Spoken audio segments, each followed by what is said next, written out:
আপনারা এখন দেখছেন সনাতন মিডিয়া প্লাস।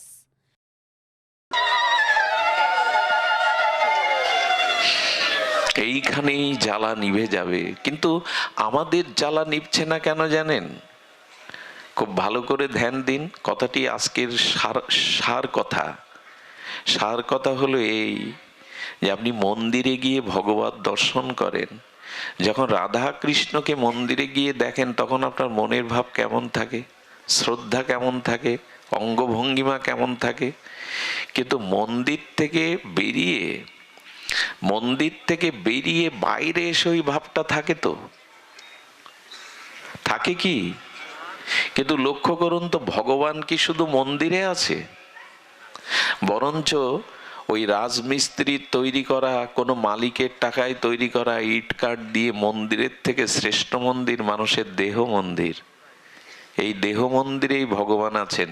যেদিন আপনি মন্দিরে যে দৃষ্টিতে, যেভাবে, যে শ্রদ্ধায় দেবতাকে দেখেন, ভগবানকে দেখেন, প্রতিটি মানুষের মধ্যে যখন ওই ভাব নিয়ে ভগবান দেখবেন, তখনই আপনার আনন্দের পথ রচনা হবে, খুলে যাবে। আমাদের দুর্দশা কি জানেন? আমাদের দুঃসতা, মন্দিরে গিয়ে প্রণাম করি, মন্দিরে গিয়ে শুদ্ধ ভাব রাখি, বাইরে এসে আর মনে করি ভগবান শুধু ওখানে। যারা মন্দিরে শুধু ভগবান দেখে আর কোথাও ভগবান দেখে না, এদের দৃষ্টি ক্ষুদ্র, সামান্য, সাধারণ। যারা সবার মধ্যে ভগবান আছেন এটা দেখেন, এদের দৃষ্টি অসাধারণ। এরাই ভগবত প্রাপ্তির অধিকারী। আমাদের কি যন্ত্রণা দেখুন, পথে ফুল পড়ে থাকতে দেখলে জুতো দিয়ে ফুলটা মারায় না। ফুল পবিত্র, ওটা ভগবানের সেবায় লাগে, ভক্তের গলে মালা হয়, ফুল শুদ্ধ ভেবে মারিয়ে যায় না, অথচ পিতামাতাকে মারিয়ে যায়, গুরুজনকে মারিয়ে যায়, তাদের অপমান করে পথ চলি। সাধুগুরু দেখলে টিটকারি করি, বৈষ্ণবের হাতে মালা দেখলে, মালা তিলক দেখলে কুটুক্তি করি। ফুলকে মারিয়ে যায় না, এদেরকে মারিয়ে যায়। এ কোন বুদ্ধি?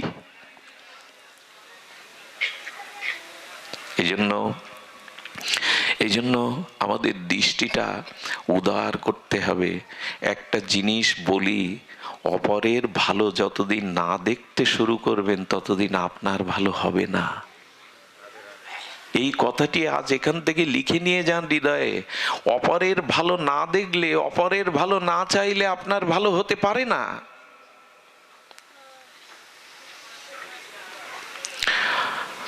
অপরের মঙ্গল চিন্তায় নিজ মঙ্গলের প্রসূতি। জন্ম হবে তখন আপনার ভিতরে মঙ্গলের জন্ম হবে, যখন অন্যের মঙ্গল চাইবেন, অন্যের কল্যাণ চাইবেন। এটাই খুব সহজ কথা শাস্ত্র বলেছে, কিন্তু আমরা কঠিন করে দিয়েছি। একটা ভক্তলীলা বলি, বলে পাঠ বিশ্রাম করব। ভক্তলীলাটি অপূর্ব। ভক্তলীলাটি একটু অপূর্ব বলি, বিশেষ করে এখানে মায়েদের সংখ্যা অনেক বেশি, এই জন্য আমার মনে এলো কথাটি। সেটা হলো আমাদের ভক্তমাল চরিত্রে এই চরিত্রটি এসেছে। ভক্তমাল রচয়িতা নাভাজি গোস্বামী ভক্ত চরিত্রের কথা অসংখ্য বলেছেন, তারকার মতো। তার মধ্যে বলেছেন মান্দার সাজি, ওই দেশের নাম এমন। মান্দার সাজি বলে এক মাতা, তিনি রাজরানী ছিলেন। কি রানী ছিলেন? রাজরানী ছিলেন। কিন্তু তিনি গুরু কৃপায়, সাধু কৃপায় এমন একটা প্রজ্ঞা জ্ঞান লাভ করেছিলেন, তিনি রানী হলেও তার পতিদেবতা নৃপতি রাজাকে বললেন, রাজা আমি সন্তান গ্রহণ করব, তবে এমন সন্তান গ্রহণ করে এমন ভজন শিক্ষা দেব যাতে আমার গর্ভই তার শেষ গর্ভ হয়, আর কোনো মার গর্ভে যেন তাকে জন্মাতে। কত বড় কথা বলো তোমা। এই মান্দার সিজি বলছেন তার স্বামীকে, আমি এমন সন্তান সাধনার দ্বারা, আরাধনার দ্বারা, সংযমের দ্বারা, তপস্যার দ্বারা আনবো যাতে আমার গর্ভই তার শেষ গর্ভ হয়, পুনরায় যেন আর কোনো গর্ভে তাকে। এরকম ভাবেন তো আপনারা মা? আর যেন এই জন্ম মৃত্যু চক্রে না আসে। একটা কথা বলি, মাতা না সৎসৎ, পিতা না সৎসৎ। ভাগবত বলেছে গর্ভধারিণী মা জন্ম দিয়েও মা নয় যদি সন্তানকে মৃত্যুর ওপারে পৌঁছে না দিতে পারে। রামপ্রসাদ একটা কথা বলেছেন, এই মাতৃ সাধক, প্রসব করলেই হয় না মাতা, যে না বোঝে সন্তান। এইসব গানগুলো এখন কালী পূজায় বাজে না, এখন ডিজে বাজে, অশ্লীল গান বাজে। এই গানগুলো একসময় বাজতো, আর এই শব্দগুলো কানে গেলেই মন নির্মল হয়ে যেত। দেখুন তো এই শব্দটা কেমন লাগে, আমার চেতনা চৈতন্য করে দে মা চৈতন্যময়ী। শুনলেই হৃদয় নাড়া দেয়, আমার চেতনা চৈতন্য করে দে মা চৈতন্যময়ী। এসব গান হারিয়ে গেছে আজকাল। কালী পূজা মানে, দুর্গা পূজা মানে অশ্লীল গান, অশ্লীল লাইটিং। আর একদিন কালী পূজা হলে তো সেখানে কনসার্ট, গানের নাচানাচি, গাওয়া গাবি। এই ধর্মের সামনে, দেবদেবীর সামনে আমরা যা শুরু করেছি তাতে আমাদের মঙ্গল আর হয়েছে। মা বোন মিলে একটা ছোট্ট বাচ্চাকে স্টেজে তুলে হাতে তালি দেয়া হয়, ওই অশ্লীল হিন্দি গানের সুরে সুরে আমার ঘরের ছোট্ট মেয়েটা অশ্লীল নাচ শিখছে টিভিতে দেখে দেখে, আর আমরা হাততালি দিচ্ছি। কোথায় এই জাতির অধঃপতন হলে এটা হয়? একবার আমি গাড়িতে যেতে গিয়ে দুর্গাপূজার প্যান্ডেলে দেখি ছোট বাচ্চাকে অশ্লীল পোশাক পরিয়ে ডিজের গানে গানে অশ্লীল নৃত্য করানো হচ্ছে, ওইটুকু বাচ্চাকে। আর 200-300 লোক হিন্দু নরনারী হাততালি দিয়ে তাকে প্রশংসা করছে। সব শেষ হয়ে গেল। এই জন্য পূজা পার্বণের ক্ষেত্রগুলো অন্তত পবিত্র রাখুন। গান বাজনা দিন, ওটা সমাজে দরকার। খেলাধুলো, গান বাজনা, সংস্কৃতি না হলে সব নেশাগ্রস্ত হয়ে যাবে, ভুল পথে চলে যাবে। কিন্তু মায়ের সামনে এইসব করার অধিকার আপনার আমার। জগৎ জননী মা ওই নিত্য অশ্লীল গান, কনসার্ট এইসব শুনতে আসে না জগতে। কে কাকে বোঝাবেন? কমিটির লোকজনই কি ভজন করে? যারা এই পূজা করছে তারা কি ভজন সাধন করে? তারা কি দীক্ষা শিক্ষা নিয়ে বুঝেছে যে ধর্ম কি বলেছে, গীতা ভাগবত কি বলেছে? তারা 10,000 লোক এক জায়গায় করতে পারলে এই কমিটি সার্থক হবে। তাই গান দাও, যা দাও, লোক জোগাড় করো। এসব দুর্দশার কথা বলি না, বলতে বলতে 9 বছর বয়স থেকে বলা শুরু করেছি, থামিনি, কিন্তু কাজ হয়নি। পাথরে ঢেলা ছুড়লে, পাহাড়ের গায়ে ঢেলা ছুড়লে মাটির ঢেলাটা গুঁড়ো হয়ে যায়, পাথরের কিছু হয় না। আমার এই কথাগুলো হয়তো আজকের সমাজে তাই কাজে লাগবে না। আমরা আমাদের ভোগ প্রবৃত্তি, আনন্দ নিয়েই মেতে আছি, কিন্তু বুঝি না আনন্দ কোনটা। আজ বিদেশি অগ্রাসনে, বিদেশি সংস্কৃতির অগ্রাসনে শেষ হয়ে গেল। এখানে বসে আপনি ভাগবত শুনছেন, অথচ যারা আপনার সংসার চালাবে, যারা সংসারের হাল ধরবে, যারা পিতামাতার উদ্ধার করবে, তারা এখন ঘরে বসে মোবাইলে, নেটে নরকের পথে চলছে। আপনি এখানে বসে কি করবেন? ওরা রাস্তার ধারে, ব্রিজের উপরে, ওরা ঘরের মধ্যে বুঁদ হয়ে আছে। কারণ কি জানেন? ওদের সাধনার দ্বারা পৃথিবীতে আনিনি। ওদের গর্ভে থাকতে কোনো তপস্যা মা করেনি, হরিনাম ত্যাগ বৈরাগ্য করেনি। স্বামীর কাছ থেকে সন্তান গ্রহণের সময় পবিত্র চিন্তা, তপস্যা, শুদ্ধতা ছিল না। আর ছোটবেলা থেকে ওদের ঠাকুর ঘরে ভজন সাধন শিক্ষা দেয়নি। ওদের MA BA পাস করাতে চেয়েছি, মাস্টার ডাক্তার করাতে চেয়েছি, মানুষ করতে চাইনি।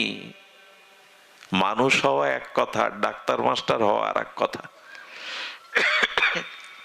এক মহাপুরুষের কাছে গেছেন, পেছনে দাঁড়িয়েছে হাত জোর করে। সেই মহাপুরুষ পেছনে একটু চোখে তাকিয়ে বললে, কিছু বলবি রে? হ্যাঁ ঠাকুর বলবো। বল।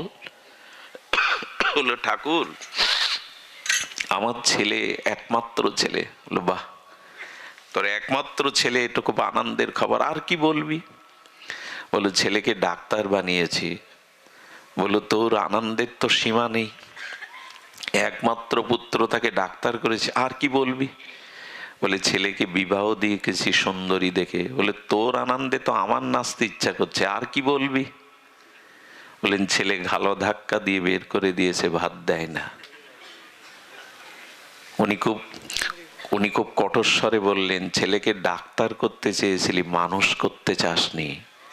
যদি মানুষ করতে চাইতিস তো কোনো সৎ মানুষের সাথে যুক্ত করে দিতেস। কত বড় আমাদের বুদ্ধি ভ্রষ্ট হয়ে গেছে। ছেলেটার অঙ্কে কাঁচা, তাই ভালো মাস্টার রাখি 5,000 টাকা মাসে। গান শেখাতে চাই, তাই এই সঙ্গীতের শিক্ষক রাখি। ছেলেটা ক্রিকেট খেলতে ভালোবাসে, কোচার রাখি, ফুটবলের কোচ রাখি। কিন্তু মানুষ হওয়ার জন্য কোনো গুরুর কাছে পাঠায় না, ভগবত ভক্তির জন্য তাকে কোনো সাধুর কাছে পাঠায় না। এই হলো আমাদের বুদ্ধি। আর যা হওয়ার তাই হচ্ছে। এত কালী পূজা, এত লক্ষ্মী পূজা, এত দুর্গা পূজা, অথচ আমার ঘরের লক্ষ্মী কোডে দাঁড়িয়ে ধর্ম বাবা মাকে অস্বীকার করে বলছেন ওর হাত ধরে আমি গাছতলায় থাকবো, তবু এই ধর্মে এই বাবা মার কাছে যাব না। কেমন লাগে দেখুন তো। ঘরের লক্ষ্মীকে শিক্ষা দিতে পারছেন না, ঘরের সরস্বতীকে রক্ষা করতে পারছেন না, হই হুল্লোড় করছেন অনেক। ওদের রক্ষা করতে গেলে বাড়িতে ধর্ম জ্ঞান দিতে হতো, ধর্ম চর্চা থাকতে হতো, গীতা ভাগবতের অনুশীলন হতে হতো। আমি যখন শিশু, আমার বাবা মা ভোর 4টেই উঠে ভগবানের আরাধনা করতে গিয়ে ওই ভোরে ঘুম থেকে আমাকে কোলে বসিয়ে রাখতেন। প্রদীপের আলোতে আমার পিতা আমাকে ছোটবেলায় গীতা হাতে তুলে দিয়েছিলেন। মরার সময় বলেছিলেন গীতা সাধুসঙ্গ এগুলো ছাড়িস না, এগুলো বাঁচবার উপায়। পেছোতে গিয়েও মনে পড়ে তার কথা, তিনি তো বলে গেছেন এগুলো যেন না ছাড়ি। ঘরে মন্দির তৈরি করুন, সংসারটাই মন্দির করুন। ওইখান থেকেই তারা যে শিক্ষা পাবে। এপিজে আব্দুল কালাম, ভারতের প্রাক্তন প্রেসিডেন্ট, এই বিশ্ব নন্দিত পরমাণু বিজ্ঞানী এপিজে আব্দুল কালামের নাম শুনতে দেবতার মতো এই মানুষটা। এত বড় বৈজ্ঞানিক মরে যাওয়ার পরে কিছু গ্রন্থ ছাড়া তার কাছে আর কিছু পাওয়া যায়নি। বিবাহ করেননি সারা জীবন। শিশুদের ভালোবাসতেন, মানুষের জ্ঞান দানের ব্রত নিয়েছিলেন। ইনি বলে গিয়েছিলেন পৃথিবীতে 100টা বিদ্যালয়ের থেকে 1000 ভালো শিক্ষকের থেকে আরো বেশি শিক্ষক, বেশি বড় বিদ্যালয় নিজের মা। মা কাকে বলে জানেন? সন্তানকে মেপে দেয়, যে কেমন হবে, যে মেপে দেয় তাকে বলে মা। সব নষ্ট হয়ে গেছে। সন্তানটা এর ওর মাংস ছিঁড়ে নেয়, চোখ ছিঁড়ে নেয়, এর ওর চুল ধরে টানে খেলতে গিয়ে। মায়ের শান্তি নেই, লোকের কাছে পাড়া প্রতিবেশীর কাছে কষ্ট শুনতে। কেন জানেন? গর্ভাবস্থায় যে মা টেলিভিশন দেখে, ওই যে মারামারি সিনগুলো দেখে, হিন্দি ছবিগুলো দেখে, ওই সন্তানটা ওই স্বভাব পেয়েছে।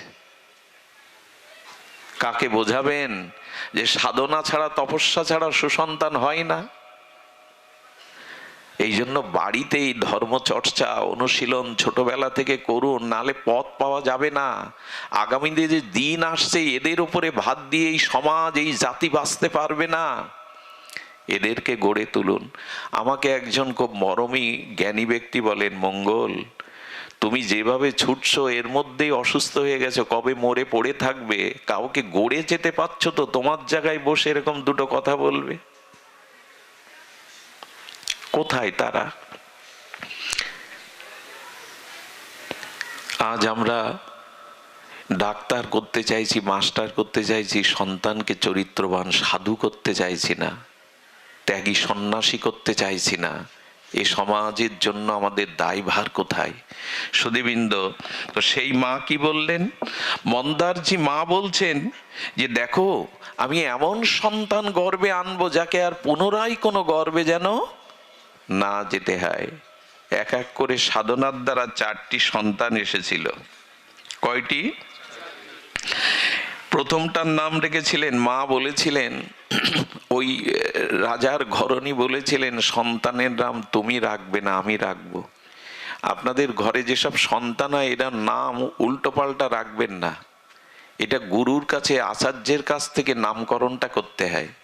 নামকরণের মধ্যেও একটা আশীর্বাদ থাকে। কয়জন সাধু গিয়েছিল পৃথিবীর সব থেকে সেরা পাপীর বাড়ি। সাধু দেখলেই কেড়ে নিত, মারত, গালাগালি দিত, তাদের অন্ন দিত না। ইনি অজামিল। কয়েকজন সাধু তার বাড়ি গেছে যে সময় অজামিল বাড়ি ছিল না, চুরি ডাকাতি করতে গেছে। আর এই স্ত্রীকে ত্যাগ করে বেশ্যাকে বিয়ে করে আর ভোগ বিলাস চুরি ডাকাতি যা পরে করেছে, ব্রাহ্মণ ঘরের সন্তান, পাপী। তার স্ত্রীর দুয়ারে গেলেন কয়েকজন সাধু, জঙ্গলের মধ্যে খুঁজলেন, যাদের বাড়ি গেলেন সাধুদের বললেন আপনারা এখানে আসবেন না। সাধুদেরকে অপমান করার জন্য বিষয়ী লোক জেগে দিয়ে এলো, ওই জঙ্গলের মধ্যে যাদের ঘর দেখছেন ওরা খুব সাধুপ্রিয়, মানে ওই সাধুদের একটু অপমান করবে বলে ইচ্ছা করে কূটকৌশল করে পাঠিয়ে, ওই বাড়ি গেলে তাড়া খাবে, সাধুর কাছে যা আছে কেড়ে নেবে। ওরা পাঠিয়ে দিয়েছে, কিন্তু অজামিল বাড়ি নেই। স্ত্রী কি করবে? পতিতা তো মনে মনে ভাবছে জীবনে এত পাপ করেছি, এত অন্যায় করেছে, আর সাধু দুয়ারে তাড়িয়ে দেব, কিন্তু কিছুই তো নেই, ঘরে তো কিছুই নেই। তো কোনো রকমে সাধুদের বসতে দিলেন, একটু শীতল জল দিলেন। ওনারা তো দরদি বোঝেন না। শেষে অজামিল এসে তিরস্কার করতে লাগলো, বলল দেখো আমি তোমাদেরকে ছেড়ে দিতাম না, কেড়ে নিতাম, কিন্তু আমার দুয়ারে এসেছো, স্ত্রী বারবার আমাকে অনুরোধ করছে, তাই তোমাদের আমি কিছু বললাম না, তাড়াতাড়ি কেটে পড়ো। ওই জল পান করে সাধুরা বলল, ঘরে যখন এলাম একটু শীতল জল যখন তার স্ত্রীর কাছ থেকে পেলাম, সাধু কাকে বলে দেখুন, এরকম অপমানের পরেও বলছেন এদের তো একটা মঙ্গল করে যেতে হবে, একটা আশীর্বাদ দিয়ে যেতে হবে। সাধু কাকে বলে? যারা অপরের কল্যাণের জন্য নিজের জীবন যৌবন বিলিয়ে দিয়েছে। বললো মা তুমি গর্ভবতী, তা আমরা একটা অনুরোধ করে যাই, আশীর্বাদ করে যাই, ওই ছেলেটা জন্ম নিলে ওর নাম রেখো নারায়ণ। আর এই নারায়ণ বলাতেই মৃত্যুর সময় যমদূতটাও ফিরে গিয়ে বিষ্ণুদূত বাঁচিয়ে দিয়েছিল অজামিলকে। আর এই মহিমা যে অজামিল কাশীতে ভজন করে প্রেম লাভ করে বৈকুণ্ঠগতি হয়ে গেছিল একটা নামের কারণে। এই জন্য সন্তানাদির নাম আজ আমরা উপন্যাসের পাতা থেকে নাটক, চলচ্চিত্র, সিরিয়াল থেকে রাখতে শুরু করেছি। নাম রাখাটা সংস্কার। স্ত্রী বললেন নাম তুমি রাখবে না, আমি রাখবো। প্রথম পুত্রের নাম রাখলেন বিক্রান্ত, দ্বিতীয় সুবাহু। এই নামগুলো ভাগবতে অধ্যায় এসেছে, এই আমাদের ভক্তমাল চরিত্রে। আর তৃতীয় রাখলেন শত্রুমর্দন। আর চতুর্থ সন্তানের যেটা নাম রেখেছিলেন অলোক, আলোক বলা হয়, ওখানে আছে আলোক, সে নাম এমন। 4 সন্তানের নাম রাখলেন। গর্বে হরিনাম ত্যাগ তপস্যা করতে করতে তাদের যখন 2 বছর বয়স হলো, তখন মা বিছানায় বসিয়ে তাদের হরিনাম হরিকথা শোনাতেন। এই দেখুন হরিকথা, অনেকেই বলে কি ওরা কি বোঝে হরিকথা? আচ্ছা, ঔষধ যখন আপনি খান কি কি উপাদান দিয়ে ওষুধ তৈরি, এটা কি আপনি জানেন? জানেন কি? জানেন না। ডাক্তার বলে দিয়েছেন এই রোগের এই ঔষধ, ওইটা না জেনে যখন আপনি ঔষধটা খান, ওর ক্রিয়া করে কিনা, গিয়ে ভেতরে গিয়ে রোগ সারায় কিনা, খুব কি জানা দরকার ওষুধের মধ্যে কি কি উপাদান দিয়ে ওষুধ তৈরি। ঠিক তেমনি ছোট ছোট বাচ্চাকে মা বুকে করে কৃষ্ণ লীলা শোনায়, ভগবানের লীলা শোনায়। যদি বলে ওরা কি বোঝে, বলে ওইটা ঔষধের মতো, বুঝুক আর না বুঝুক, কান দিয়ে ভেতরে গেলেই ওদের ভক্তি হবে। এই শব্দগুলোর মধ্যে এমন শক্তি আছে। কবিরাজ কৃষ্ণ গোস্বামী চৈতন্য চরিতামৃতে একটি পয়াত দিয়েছেন, বুঝে বা না বুঝে কেহ, শুনিতে শুনিতে সেহ কি অদ্ভুত চৈতন্য চরিত।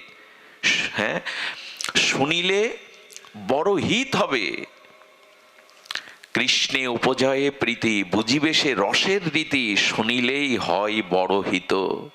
বুঝে বা ন বুঝে কেহ, এই যে ভাগবত শব্দগুলি, হরি কথাগুলো কেউ না বুঝলে অর্থসহ ও ভেতরে গিয়ে ওর কাজ করবে। তাই শিশু সন্তানকে গোবিন্দ কথা লীলা কথা শোনাতে হয়। ওই কোলের মধ্যে স্তন পান করাতে গিয়ে যদি মা নামের সহিত দুধটা পান করায়, হরে কৃষ্ণ মহামন্ত্র বা হরি হরি বলতে বলতে পান করায়, দুধটা দুধ হয় না, প্রসাদ হয়ে যায়। এসবগুলো ঠাকুমা দিদিমা ওদের বোঝানো হতো না, ওরা এটা বুঝেছিল। ওরা এত সাধুসঙ্গ এত শাস্ত্রপাঠ কীর্তনে না গেলেও ওরা বুঝতো আমার আচরণের প্রভাব পড়বে। আমরা এখন বুঝেই গেছি। আর আমরা এখন বুঝি বেশি, নিতে চাই না। যে ভরা পাত্রে জল আনতে গেলে নিতে পারবেন?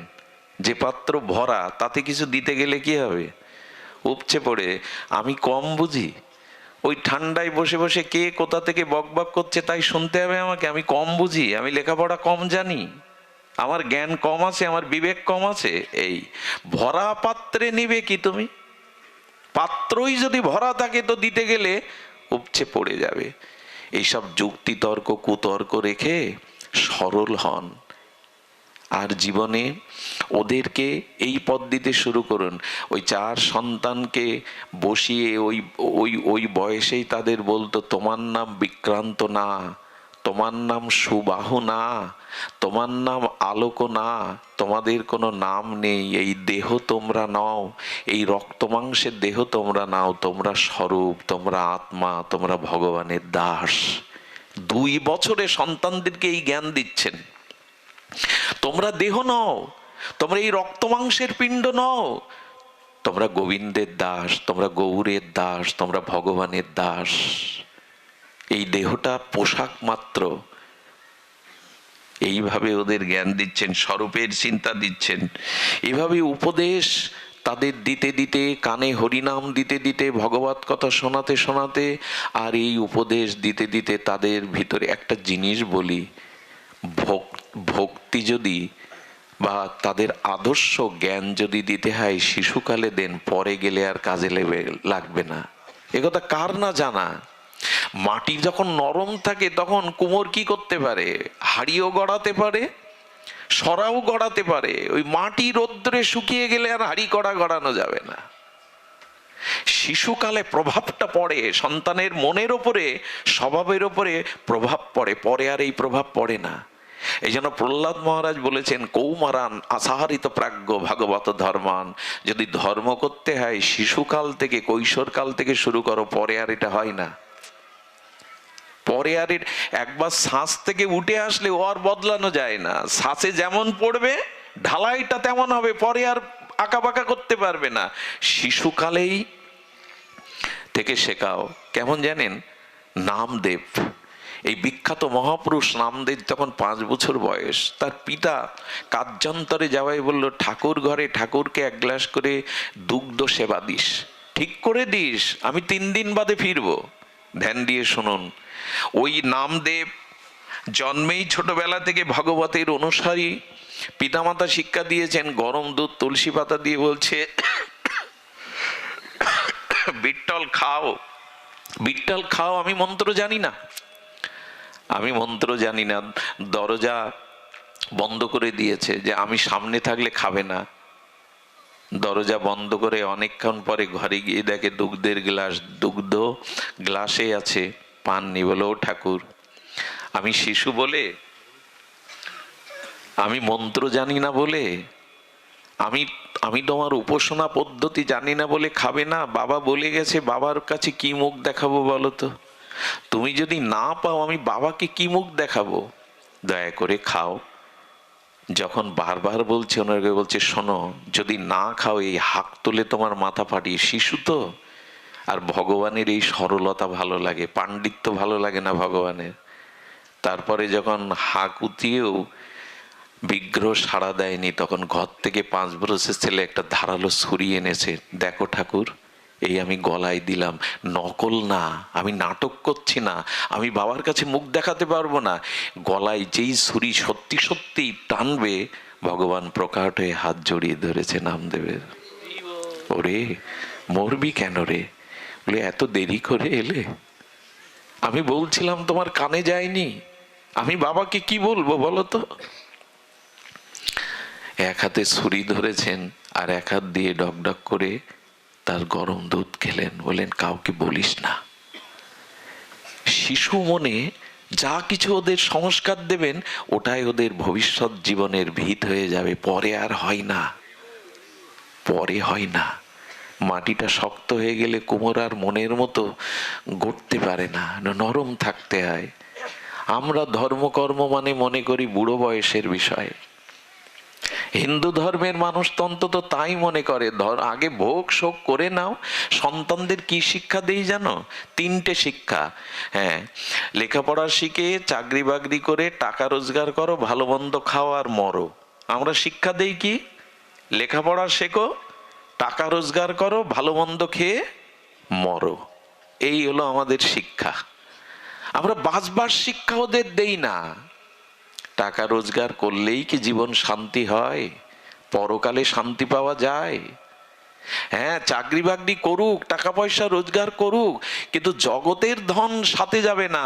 খই আর খুচরো পয়সা চিতার ওপরে ছড়ালে, মৃত ব্যক্তির ওপরে ছড়াতে ছড়াতে গেলেই উদ্ধার হবে না।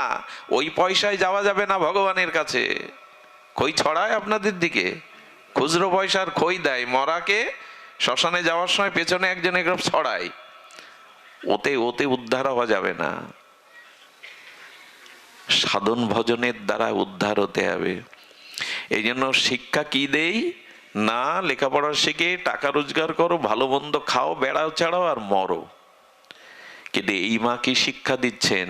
ভোগ নয়, ত্যাগেই শান্তি। তোমরা রক্ত মাংসের মানুষ নও, পিণ্ড নও, তোমরা ভগবানের চিৎকন অংশ। মাময়ী বাংশ জীবলোক জীবভূত সনাতন। সত্যিই তো আমরা অমৃতের পুত্র, সত্যিই আমরা ভগবানের অংশ। আমরা এই রক্ত মাংসের দেহে আমাদের পরিচয় নয়। সুধীজন, এই জন্য মা তখন বললেন। আর তারা যখন কিশোর বয়সে, তখন কি করলেন জানেন? চলে যা বাবা, বনে গিয়ে তপস্যা কর।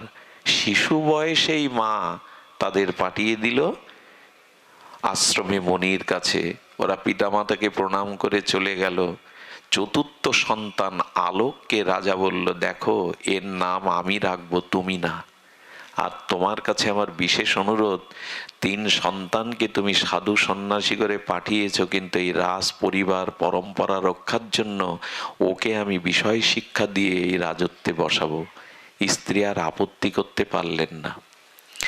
তাকে যখন রাজা করলেন, এর যখন 50 পুড়ে গেল, তখন রাজা রানী এই সন্তানের উপর রাজ্যভার দিয়ে তপবনে গিয়ে তপস্যা করলো। একটা বিশেষ অনুরোধ করি আপনাদের কাছে, যারা 50 পেরিয়ে গেছেন, যাদের সন্তানাদি একটু হাল ধরতে শিখেছে, দয়া করে আর সংসার নিয়ে মাতামাতি করেন না। এইবার নিজের উদ্ধারের, নিজের কল্যাণের পথে চলুন। সন্ন্যাস নিতে বলছি না আপনাকে, তীর্থে যেতে বলছি না, কিন্তু ঘরের খবরদারি, ঘরের নজরদারি বাদ দিয়ে, ঘরের কে কি করলো, কে কি বললো, সংসারী না হয়ে বসে বসে জপ করতে থাকুন, সদ্গ্রন্থ পড়তে থাকুন, সাধু সঙ্গে যেতে থাকুন। কিন্তু আমাদের দুর্দশা কি জানেন? যত বুড়ো বুড়ি হয়, কিছু মনে করবেন না, তত বেশি সংসারী হয়, তত বেশি সংসারী হয়। এক মা আমার কাছে কাঁদে আর বলে, বাবা শাশুড়ি মনের মতো না। বলে কেন? তো বলে, আপনার ছেলে যদি আমার কাছে কোনো প্যাকেটে এনে কিছু দেয়, 10 বার জিজ্ঞাসা করে, বৌমা থলেতে কি আনলো খোকা? এইটা খুব দরকার এখন বলার। ওই দিকে আপনার দৃষ্টি কেন? এইবার ছাড়ুন, একদিন তো ছাড়তে হবে, এইবার ছাড়ুন। এই জন্য একটু ছেলে মেয়ে বড় হলে, আমাদের 4টে আশ্রম জানেন তো?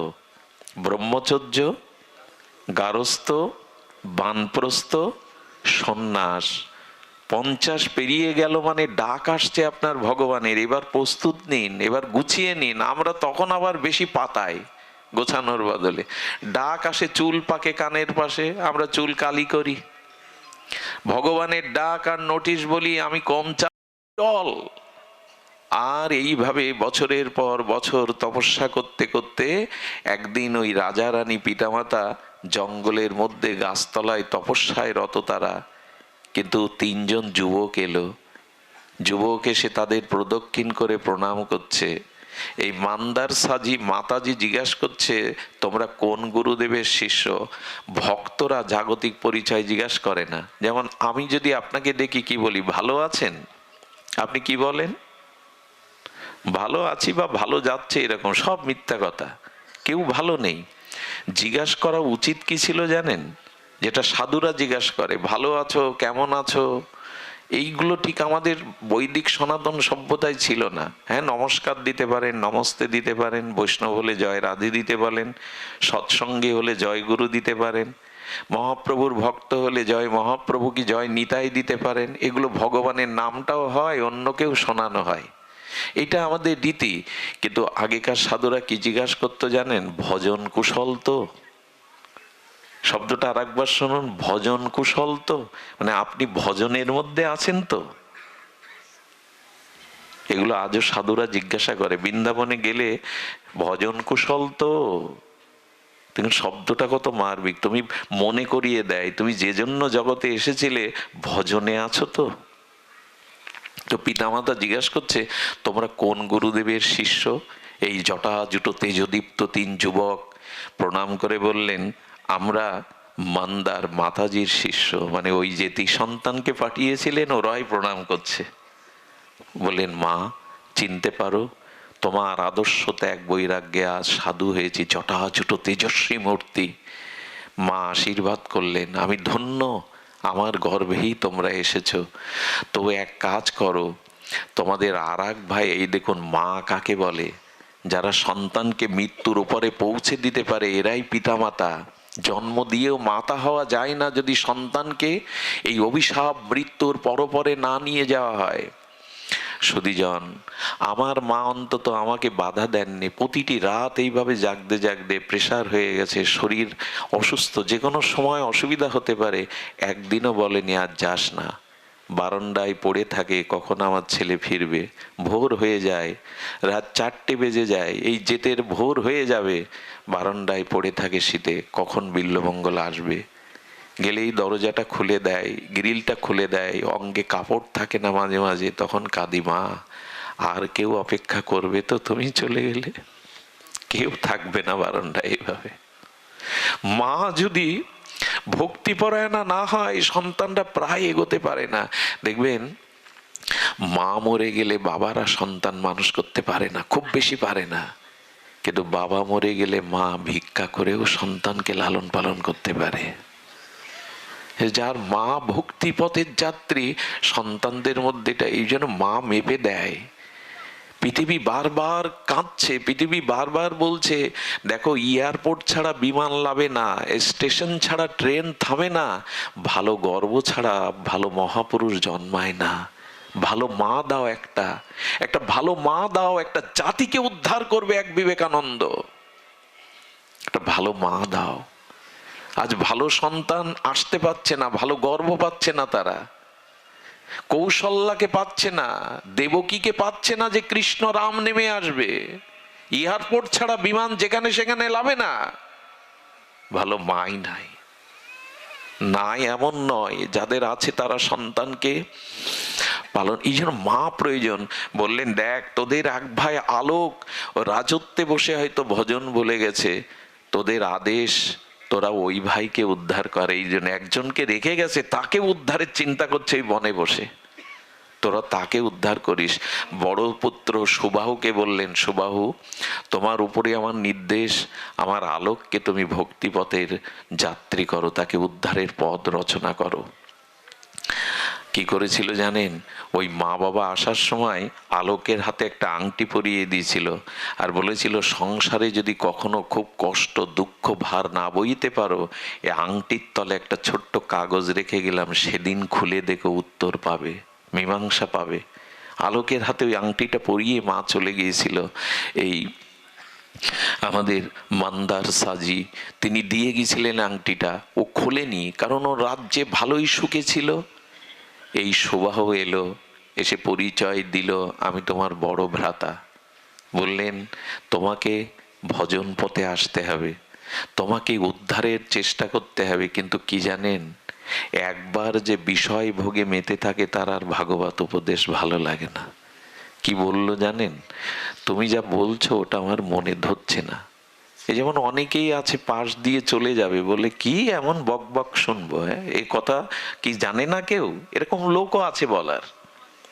তার মানে কি, পূর্বজন্মের কোনো সুসংস্কার না থাকলে হরি কথা সাধু কথায় তার রুচি হয় না। সবাই কি এ কথা ভেবে বসে শোনে?